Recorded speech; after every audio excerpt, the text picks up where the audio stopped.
When I was 15 years old, my best friend was murdered, and I stopped caring about almost everything.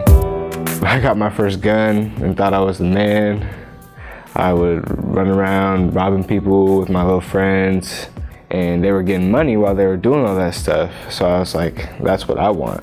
2 months later, I was arrested for 3 robberies in the first degree and sentenced 3 to 5 years.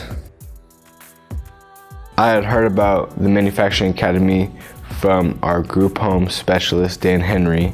And when I heard about the MA, they told me that it was all hands-on work. And I was like, okay, sign me up. My MA instructor, Derek Jones, was more like an older brother to me because he was always telling me and the other youth to be better than him.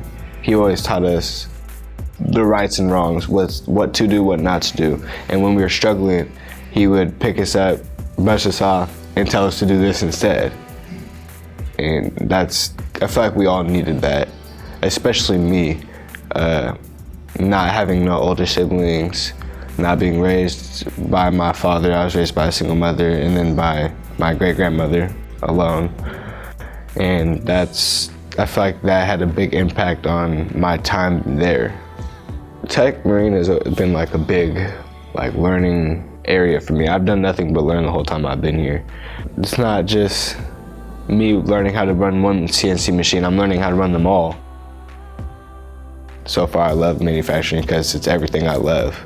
I'm working with metal, I'm making things, I'm using my hands all day. What else could I ask for? Working here isn't really like working. I wake up in the morning, I'm like, let's go, I'm gonna go get paid to chill. Of course there's some labor, there's a lot of labor, but that's all worth it when I'm getting paid to enjoy myself. Today is a big day for me because it's my last day as an intern before I have a 2-week break and become a full-time employee for Tech Marine. And I'm kind of excited.